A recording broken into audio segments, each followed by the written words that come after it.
बड़ी खबरें जिन पर दिन भर रहेगी हमारी नजर। पहली बड़ी खबर, नीट के पेपर का सौदा करने वाले 3 लोग गिरफ्तार हो चुके हैं। 40 लाख में नीट पेपर का सौदा करने का इन पर आरोप है।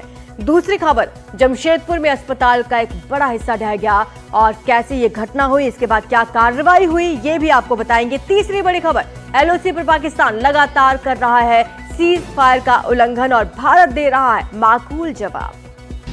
आज नीट की परीक्षा है और इसे लेकर धांधलेबाज भी एक्टिव हैं। एसओजी ने गुरुग्राम से 3 लोगों को हिरासत में लिया है। आरोप है कि 40 लाख रुपए में नीट के पेपर देने की बात कर रहे थे। ये तीनों ही राजस्थान के रहने वाले हैं। एसओजी ने इस तरह की जानकारी देने के लिए एक नंबर भी जारी किया है और नंबर जारी कर ये कहा गया है कि आप उस नंबर पर कॉल करके इस बारे में जानकारी दे सकते हैं अगर कोई भी इस तरीके की आपसे बात करता है। तो धांधलेबाज एक्टिव हैं। आपको बता दें कि नीट की परीक्षा है और इसी बीच गुरुग्राम से 3 लोगों को एसओजी ने हिरासत में लिया है। आरोप यह है कि 40 लाख रुपए में नीट के पेपर देने की ये लोग बात कर रहे थे। तीनों ही राजस्थान के रहने वाले हैं। एसओजी ने इस तरीके की जानकारी देने के लिए एक नंबर जारी किया है। तो एक झुंझुनू का रहने वाला बताया जा रहा है, एक करौली का। एसओजी ने हेल्पलाइन नंबर जारी किया है जो आपकी स्क्रीन पर नजर आ रहा है। इस नंबर पर आप जानकारी दे सकते हैं इस तरीके के धांधलेबाजों के बारे में। 3 धांधलेबाज गुरुग्राम से हिरासत में लिए गए हैं। ज्यादा जानकारी सुशांत पारिक हमें देंगे, जयपुर से हमारे साथ जुड़ रहे हैं। सुशांत, क्या जानकारी मिल रही है इन तीनों के बारे में, कैसे पकड़ में आए? देखिए, गनीमत ये रही इस मामले में कि चूंकि परीक्षा आज से शुरू हो रही है और उससे ठीक एक दिन पहले अगर इस रैकेट का पर्दाफाश हुआ, लेकिन बड़ी बात ये कि इस तरह का कोई पेपर इनके पास नहीं मिला है अभी तक की जानकारी के मुताबिक। जी सुशांत, शुक्रिया आपका इस तमाम जानकारी के लिए। तो बता दें कि आज लाखों अभ्यर्थी परीक्षा केंद्रों पर पहुंच रहे हैं परीक्षा देने के लिए। इसी बीच 3 धांधलेबाज हिरासत में लिए गए हैं गुरुग्राम से, जो राजस्थान के रहने वाले हैं। उनसे पूछताछ की जाएगी। आगे बढ़ते हैं, बात करते हैं झारखंड की, जहां जमशेदपुर में एक बड़ा हादसा हो गया है। यहां के एमजीएम अस्पताल का एक हिस्सा ढहने से वहां नीचे रह रहे मरीज मलबे में दब गए। मलबे से 2 लोगों के शव निकाले गए हैं। बताया ये जा रहा है कि जो हिस्सा गिरा वो काफी जर्जर था। झारखंड के मुख्यमंत्री हेमंत सोरेन ने हादसे की जांच के आदेश दे दिए हैं, लेकिन 2 लोगों की इस दौरान मौत हो गई है।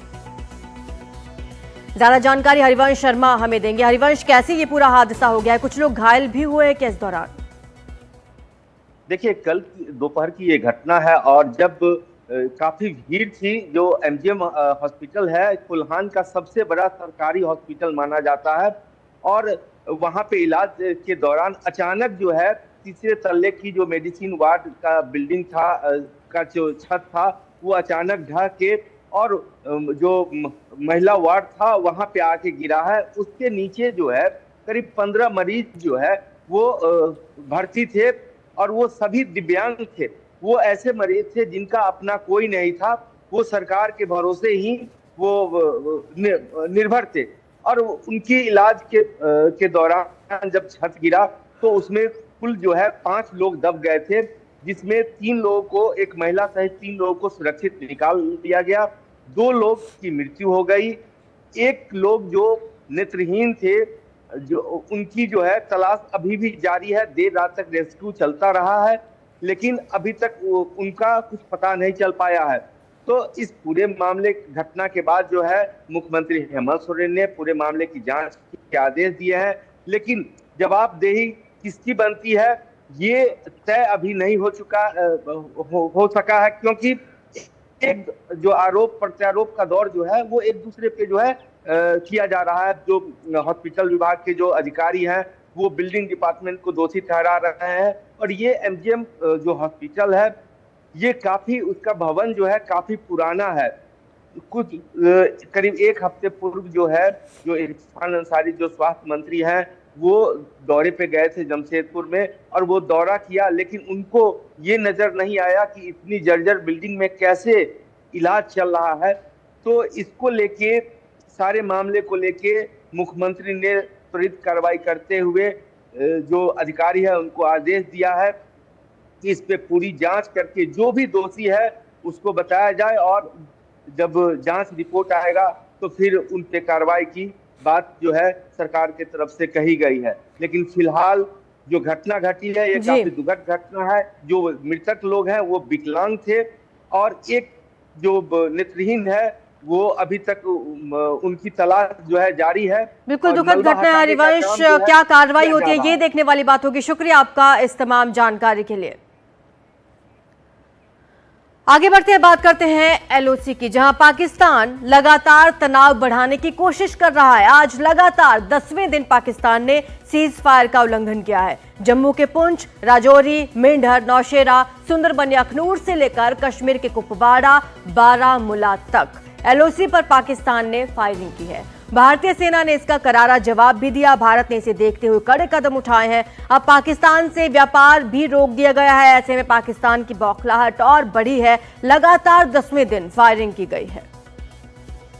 राजीव रंजन हमारे सहयोगी ज्यादा जानकारी देंगे। राजीव, 10 दिन हो चुके हैं लगातार पाकिस्तान की बौखलाहट हम देख रहे हैं। इस तरफ से कैसे जवाब दिया गया पाकिस्तान को? देखिए, पाकिस्तान को भारतीय सेना ने मुंहतोड़ जवाब दिया है, उसी भाषा में जवाब दिया है जिस भाषा को पाकिस्तान समझता है। लगातार 10 दिन से और 8 जगहों पर एलओसी पर पाकिस्तानी चौकियों से फायरिंग, ये युद्ध विराम का सीधा सीधा उल्लंघन है। उस युद्ध विराम का उल्लंघन है कि 2001 में जो है बाकायदा रिन्यू किया गया था कि ये बॉर्डर पर जो है एलओसी पर जो है पाकिस्तान की ओर से और न तो भारत की ओर से फायरिंग होगी। लेकिन पाकिस्तान लगातार उकसावे वाली हरकत कर रहा है। इसको आप पैनिक कर सकते हैं, हताशा कर सकते हैं और चोरी सीनाजोरी कर सकते हैं। यानी पाकिस्तान पहले आतंकवाद को फैलाता है, पहलगाम में आतंकी हमला करता है और जब भारत जवाबी कार्रवाई की बात करता है तो हताशा में इस तरह की हरकत करता है। एलओसी पर तो पाकिस्तान जो है आमने सामने जो है सीज फायर को उल्लंघन कर रहा है, फायरिंग कर रहा है रोजाना रात को। लेकिन आप ये अंदाजा लगाइए कि जहां कई जगहों पर ऐसा भी है कि जो पाकिस्तान छद्म रूप से काम कर रहा है। यानी जो भारतीय सेना के जो स्कूल्स है, बच्चे हैं या पूर्व सैनिकों के कल्याण के जो वेबसाइट है वहां पर हमला कर रहा है और उसकी सोर्स जो है पाकिस्तान पकड़ा जाता है। इसी तरह अफवाह फैला रहा है भारतीय सेना के बारे में कि कोई जनरल जो है सीडीएस को चिट्ठी लिख रहे हैं, कभी कुछ हो गया कभी कुछ हो गया। और सबसे बड़ी बात है कि इन अफवाहों को जो पाकिस्तान की जो मेन मीडिया है उसको जगह दे रही है। तो पाकिस्तान एक बौखलाहट में कई सारे उल्टे सीधे कदम कर रहा है कि जिसको आप लगता है कि भारत को बार बार उकसा रहा है कि भारत कोई बड़ी कार्रवाई करे। पाकिस्तान को यह नहीं भूलना चाहिए कि पाकिस्तान की हालत आज इतनी खस्ते है कि अगर गोला बारूद की बात करें तो मात्र उसके पास 4 दिन का रिजर्व है। यानी पाकिस्तान जो है अगर भारतीय सेना का सामना करना चाहे तो 4 दिन से ज्यादा नहीं कर सकता है। उस हालत में पाकिस्तान जो है लगातार भारत को उकसा रहा है, आतंकी हरकत करता है। 4 युद्ध अगर मोटे तौर पर मान लीजिए कि पाकिस्तान के साथ हुए, चाहे 47 की बात करें, 65 की बात करें, 71 की बात करें या 1999 की बात करें, हर युद्ध में पाकिस्तान को मात खानी पड़ी है। लेकिन उसके बावजूद पाकिस्तान है कि सुधरने का नाम नहीं ले रहा है। 1971 की जंग में आपको याद होगा कि पाकिस्तान के 2 हिस्से कर दिए गए थे, बांग्लादेश बना था। लेकिन उसके बावजूद पाकिस्तान जो है इस तरह की हरकत कर रहा है, अपनी सेना को मोबिलाइज कर रहा है, पीओके में तैनात कर रहा है, F-16 को की कॉम्बैट पेट्रोलिंग करा रहा है। लेकिन भारत ने ऐसा अभी तक कुछ नहीं किया है। भारत ने बस इतना ही कहा है कि जिन आतंकियों ने पहलगाम में आतंकी हमला किया और जो साजिश करता है उनको कड़ा से कड़ा दंड दिया जाएगा। बिल्कुल राजीव, पाकिस्तान उकसावे की कार्रवाई जरूर कर रहा है लेकिन उसकी बौखलाहट साफ तौर पर नजर आ रही है। शुक्रिया आपका इस तमाम जानकारी के लिए।